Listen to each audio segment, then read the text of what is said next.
Hey everybody, this is a book I wrote and illustrated. It was originally called The Story of Chinaman's Hat, but I've brought it out again with a new title, Lick Bean's Hat. So let me read it to you. In the sunny Chinese village of Xinhui lived a boy named Lick Bean and a girl named Mei Mei. They were very good friends. Xinhui was famous for its hats made of bamboo, and Mei Mei learned the art of hat making when she was very young. She practiced and practiced, making hat after hat, until she finally made one that was equal to the finest hats in China. This hat she gave to her friend, Lick Bean. Lick Bean loved the hat made by Mei Mei. Though he was smaller than the other boys his age, wearing his special hat made him feel tall and proud. As they grew older, other boys wanted Mei Mei's friendship, and they tried to impress her by showing off. Some of the boys did tricks and tumbles, which Lick Bean knew he could never do. Mei Mei giggled as one of the boys walked on his hands to entertain her. Lick Bean crept away sadly. He had never felt so small and weak. As Lick Bean wandered slowly through the market, he saw the Fong family herb shop. He knew that herbs could make you well if you were sick, and today Lick Bean felt sick and sad. Maybe, he thought, Mr. Fong will have an herb to make me feel happy. Happy herbs, laughed Mr. Fong. No, but I could tell you a few jokes. He told jokes, but Lick Bean didn't even smile. Your face is making me sad, said Mr. Fong. What makes a young man so unhappy that he doesn't laugh at my jokes? Lick Bean told him about the bigger boys. If I could just grow some and be stronger, I could walk on my hands and make Mei Mei laugh too. Well, if your size is the problem, maybe I do have something for you, said Mr. Fong.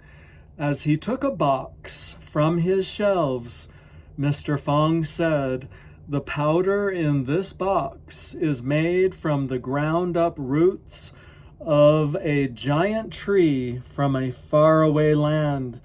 These trees are almost as tall as the mountains. Just a little of this powder made into a tea will make you grow. Mr. Fong gave Lick Bean the whole box. Be careful not to drink too much at once, Mr. Fong cautioned. Lick Bean practically flew home. Now he would grow, he thought. It's magic tea, Mom. Can you make some? Well, I think your father should look at the tea first, said his mother. But Lick Bean didn't listen to his mother, and he didn't listen to Mr. Fong either, as he poured all the powder into a cup and ladled some water over the brown dust. It looked like mud, but Lick Bean held his nose and gulped it down. In a moment, his body began to feel different. It seemed like his clothes were shrinking. They got tighter and tighter. Lick Bean was growing taller and taller so fast, he screamed, No! He didn't want to be this big, and yet the next moment he was bigger still. He grew and grew and grew. Lick Bean was scared. He wished he had listened to his mother and Mr. Fong.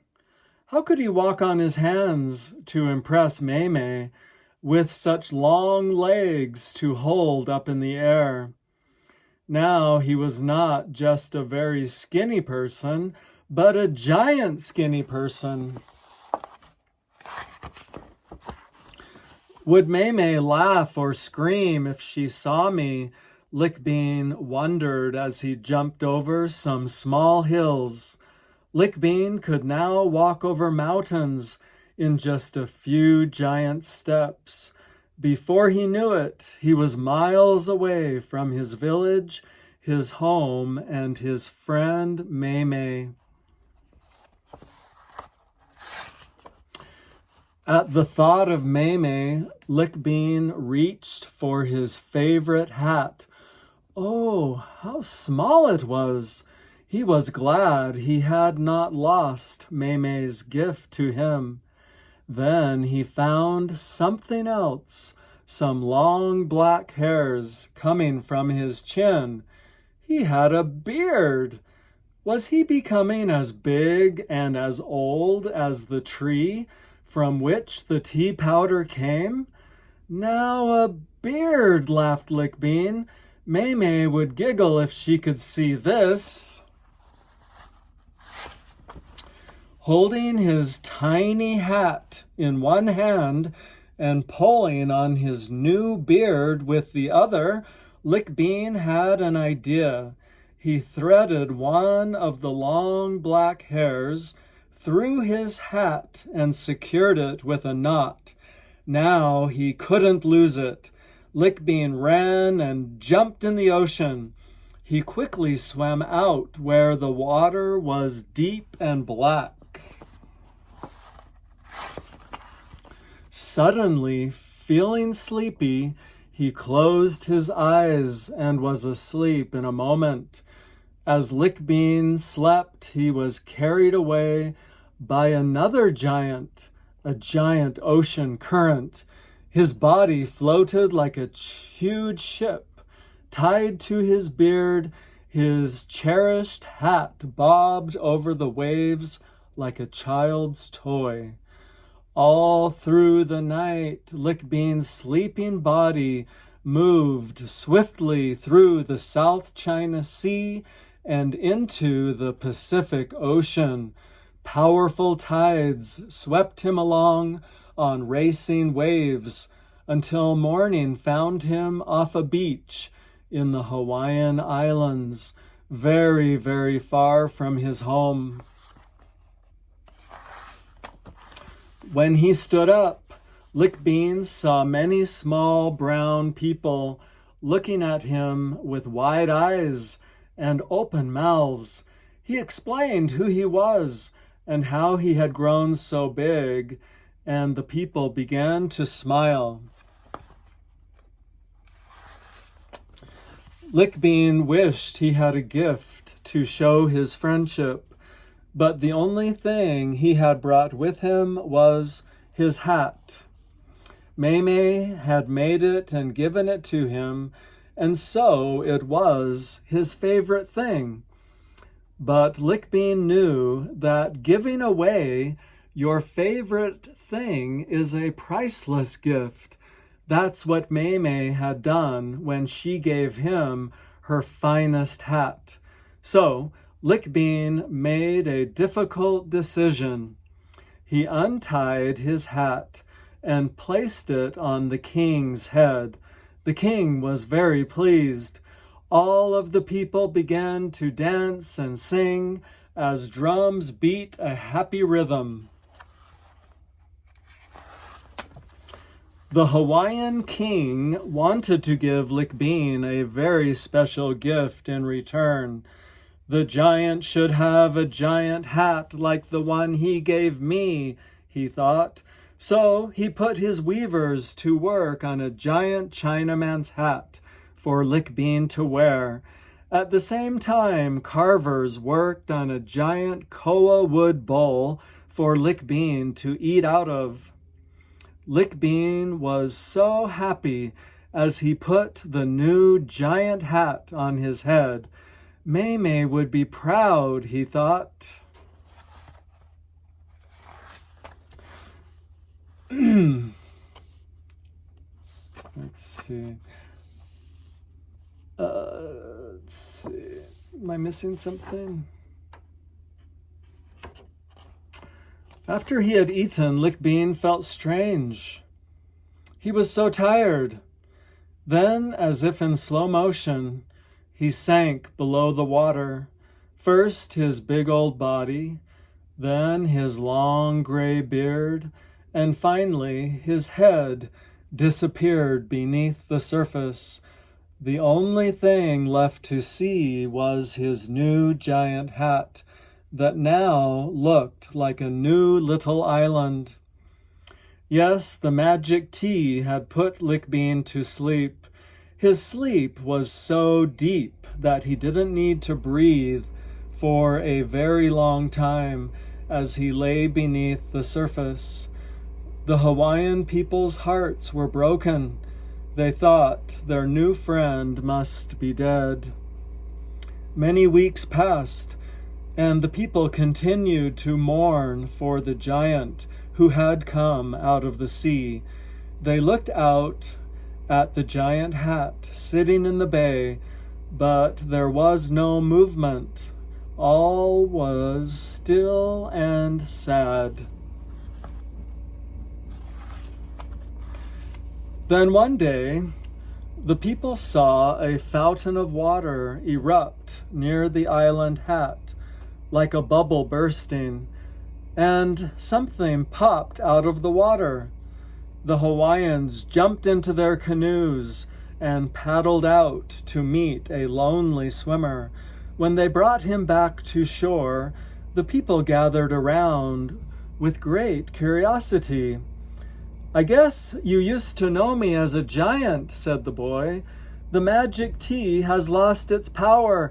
I am Lickbean." The Hawaiians were overjoyed to see the real Lickbean. Not long after this magical day, a Chinese ship was seen in the bay. It sailed right past Lickbean's fern-covered hat. And who do you think came off the boat right behind the captain? It was Mr. Fong, who had given Lickbean the magical tea. Mr. Fong was so surprised to see his little friend. "What are you doing in Hawaii?" Lickbean and Mr. Fong asked each other at the same time. "I'll tell you how I got here on our way back home, if you'll let me come with you," said Lickbean. Mr. Fong laughed and said, "We are on our way back to China now.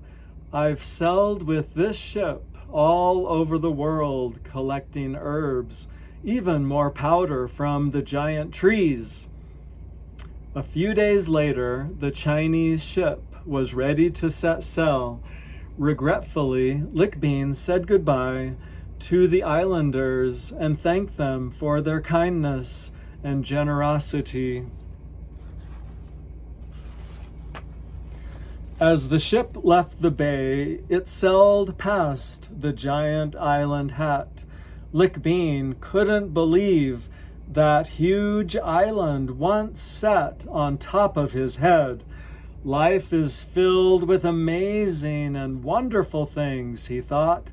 As he thought this, he jumped up and walked on his hands, just like the bigger boys back home.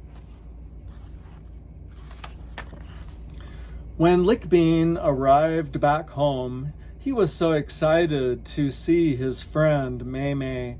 "Where have you been, Lickbean?" asked Mei. "I've been learning to walk on my hands," said Lickbean. Mei thought that Lickbean looked taller and stronger, but his size wasn't important. She was just happy to see her friend again, safe and sound. Of course, she had a gift for him, her newest and best bamboo hat. "I'm so happy to have a new hat," said Lickbean. I left 2 very special hats in Hawaii. Well, Lick Bean had a story to tell Maymay that she probably wouldn't believe, but people who see the Chinaman's Hat Island in the Hawaiian Bay can see for themselves the evidence of Lick Bean's visit to Hawaii. They say his giant spirit still rests beneath the island hat and plays with the wells. And that's the end of the story. So you can see following the story is an activity book. It says Lick Bean's Coloring and Activities Book. So you can color the pictures from the book. This says Pinan, I think. Means peaceful. What else? Picture from the book. That one. A lot of these were 2 pages, but we had to cut them to 1. I think they're all 2 pages. Got cut to 1. Wow, so many pages. So they continue like that, coloring, and then there's a word search, another word search. You can, it says Mokuli'i Island, Oahu, the inspiration for Lick Bean's hat story. So that's the Hawaiian name, Mokuli'i Island. And here you can create your own jigsaw puzzle. Color it and cut it out and jigsaw it back together. It's pretty fun. You can trace the picture, trace the hat, complete the picture, count how many of the different categories. Here's a maze from the little town of Shinhui to the ocean. Copy the picture. Spot the differences. And here's where you can go to my online store.